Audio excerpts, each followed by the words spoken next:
Salut, me revoilà. Bon bah écoutez, là je vais faire un petit tour. Je vais aller prendre la route de campagne, mais je voulais en profiter pour vous montrer l'écran en marche arrière. Toc. Donc là je suis en neutre. Hop, position neutre. Tiens, je me mets en marche arrière et voilà. Donc là l'écran, il s'affiche bien. On voit bien. Alors, petite caméra de recul qui va bien. Avec les lignes pour voir où on va. Alors là je recule sans regarder du tout dans les rétros. Ça me fait énormément bizarre parce que je ne vois rien du tout. Je sais pas où je vais. Mais dans l'écran, on voit très bien. Donc voilà. Hop, là j'ai remis mes roues droites. Toc. Allez, c'est reparti. Tiens, je vais me remettre en mode éco. Toc. Et allez, c'est reparti. Donc là, je me remets en mode éco parce que mine de rien, on n'a plus que 29 km d'autonomie. Bon, je suis pas très loin de la concession, mais j'ai pas tellement envie de tomber en panne. Donc, je reste en mode éco. Allez, c'est parti. Donc là, l'accélération est beaucoup moins intense, mais c'est quand même relativement correct. C'est vrai que sans le mode éco, l'accélération est quand même beaucoup plus franche. Mais bon, c'est moi, ça me suffit amplement. Je trouve que en mode éco, on est bien. Alors, surtout en agglomération, parce que du coup, on peut accélérer plus franchement et doser un peu mieux son accélérateur, je trouve. En retirant le mode éco, bah, finalement, dès qu'on accélère un petit peu, on se retrouve un peu trop vite. Donc c'est pas terrible. Alors c'est marrant parce que en dessous d'une certaine vitesse, j'ai pas encore réussi à voir à combien. Mais en dessous d'une certaine vitesse, on a quand même un bruit de moteur. Je vais essayer d'ouvrir les vitres pour vous faire entendre.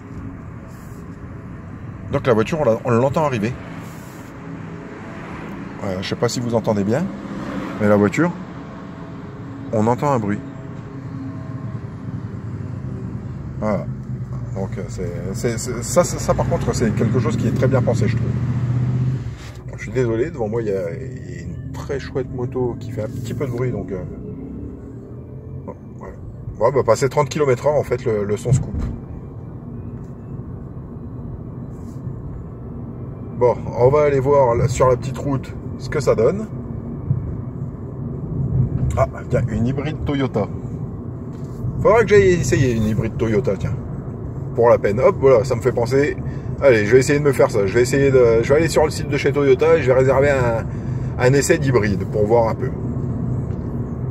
Bon, alors là, voilà, me voilà sur la petite route de campagne. Donc c'est la route que je prends habituellement. C'est la route sur laquelle la semaine dernière je me suis senti très agréablement surpris par le C3 Aircross, par son confort de conduite et son confort de suspension. Et bah là, pour l'instant, dans la Zoé, je suis plutôt pas mal. Là, je suis à 88. Hop, le virage 85, j'accélère un petit peu. Ah si, ça chahute un petit peu, mais bon, le confort est quand même correct. Alors, autant on n'a pas de bruit de moteur, alors le bruit de roulement qu'on n'a pas l'habitude d'entendre, c'est pas ce qu'il y a de plus agréable. C'est pas spécialement gênant, mais c'est pas ce qu'il y a de plus agréable. Si on pouvait se passer de ce bruit de roulement, finalement, ce serait pas plus mal. Mais bon, ça, je pense que après, il faudrait renforcer l'isolation énormément et ce serait très compliqué. Ça ralourdirait la voiture énormément et je pense que ce serait compliqué après au niveau de l'autonomie. Donc là, on est tombé à 25 km. J'espère que je vais réussir à rentrer jusqu'à la concession. Bon, là, on va arriver sur la portion de route qui est la plus chaotique. Donc celle qui nous chahute le plus quand je fais les essais. Eh ben on va voir ce que ça donne. Tiens, je vais faire comme avec le C3 Aircross. 90, 95, hop, voilà. Là je suis bien. Bon, ça va, c'est. Non, le confort de suspension est très correct. Là je suis à 98 au compteur. Bon, je pense que ça doit faire un petit 94, 95 en réel.